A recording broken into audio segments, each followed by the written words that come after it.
Just going to do a couple of minutes on this video about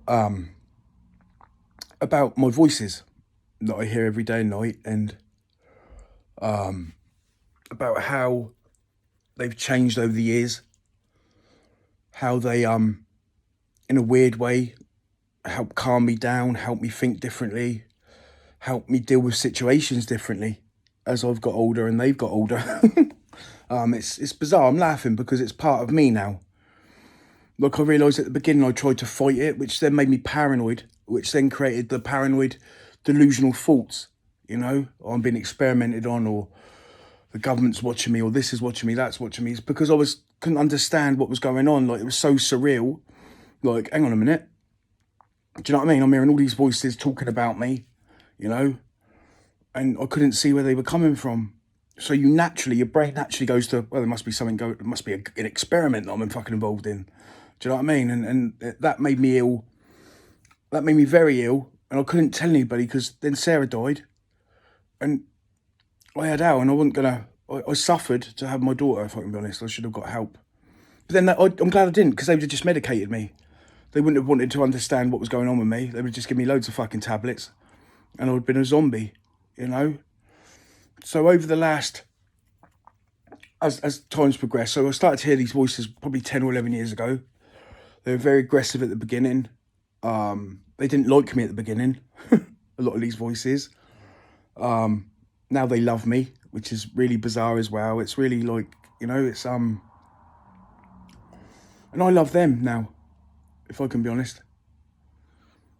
I love them because if they are just part of me, if they are just part of a process that's created because my brain's chemically imbalanced, then if I hate them, then I'm hating myself, aren't I?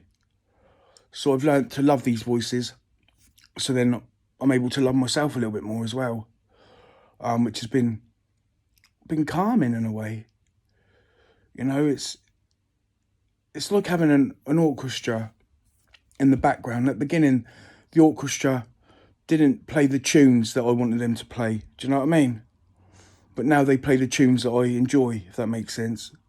So the voices have become more calming.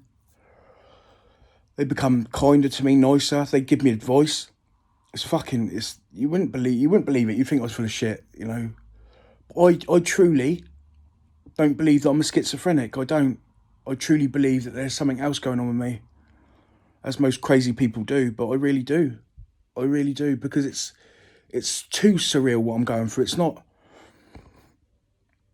It's too surreal not to be real, if that makes sense.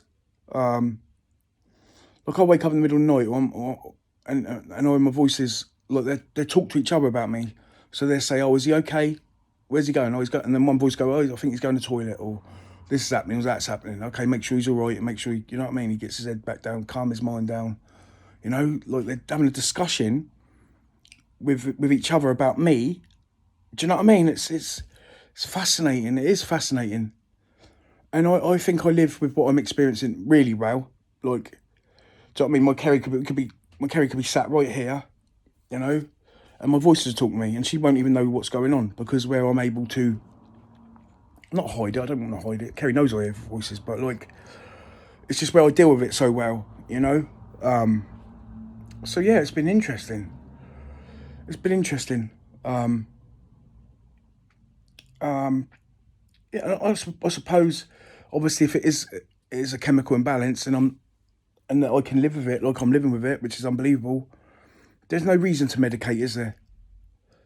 There's no reason for me to take these voices away, because they're part of me, and they become so much integral in my life that if they got taken away now, I think it would be like a death in the family. You know, I would mourn them. I really do think I would mourn them. Like, I'm always telling them that I love them, and they're always telling me that they love me. So it's quite fucking... I know it's surreal, but that's my life. And what I'm trying to say to people is, on this video, is just because you hear voices doesn't mean you're necessarily a fucking fruitcake. Do you know what I mean? Maybe there's something more going on with you. Yeah, and that's... Medication... And I was a fucking junkie for years, so... Drugs used to be my first resort and my last resort. But I'm slowly learning, and my future wife has helped me with this, that medication should be a last resort, you know? And I believe that with mental health. If you're feeling down, yeah, change your life, because there's something going on in your life that's making you feel that way. And if you take a tablet every day that creates this elevated mood or whatever, but you're not doing anything to change the situation that you're in, you know. And I think so many people, they look to a pharmacist, or they look to a doctor, or they look for a tablet to change their life. Or that's why so many people are addicts now, because they're looking for a bag of coke, or a fucking bag of heroin, or a bag of this or bag of that, to change their perception of reality. And the only way you truly change your perception of reality is by changing you. You know, by changing you and what you accept and what you don't accept. That's the only way your reality can truly change. So it's about learning to make those choices that are right for you. You know, I've spoke about this before in the past, and sometimes I can be very erratic, but say if your boyfriend or your girlfriend or your husband or your wife, they come home drunk every weekend and they hit you. They hit you, or they put you down, or they make you feel like shit. If you accept that behaviour, then you're telling yourself that you're worth that. You know? That you're worth that little slap every weekend, that, you know, oh, he's only fucked your fifth mate this year, so it's okay, he still loves you. He don't love you. And he probably never has. You know, and it's about understanding that, and about making this life right for you. If you can make this life right for you, then you can make it right for others. You know? Look, if I was still using cocaine addict or using amphetamine addict, me and Kerry, we wouldn't be together now. I would have lost her fucking years ago. You know? And it's about choices. It's about choices. You know, like I've spoke about on private videos. Like, I really used to think that I wanted to be a gangster. I was obsessed with Ronnie Kray when I was a kid. Obsessed with Ronnie Kray. Thinking that I wanted to be like him, you know? And then when I actually was around what I would class as men like him, you know, I realised I'm too nice. I'm too kind. I'm too loving to be like these fucking sociopaths. They're fucking evil. Do you know what I mean? And I realised that, that wasn't my journey. But I think I had to go through that, because that's the way my brain works. I had to go through that to realise, this ain't for you, Lee. I can't kill someone for a $2,000 debt. Do you know what I mean? Or a $5,000 debt, or fucking $100,000 debt. I couldn't kill someone. That's not who Lee is. I'd kill someone for the little girl down the road to protect her. But I couldn't kill someone for a drug debt. That's not who I am. And I realised that when I was around these people, I realised that's not me. You know? It's not me. Thank God. Anyway, end of my rant.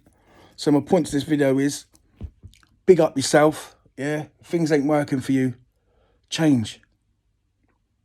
Change you. Don't look for others to change. That's another thing where I went wrong. When I got clean and sober, I was clean and sober as someone as me can be. You know, everybody else had to change as well. My dad had to stop drinking. This person had to stop doing that. Blah, blah, blah, blah, blah. Fuck what they're doing. Yeah? And I mean that in a loving way. It's about you and what you're doing. Okay? End of video.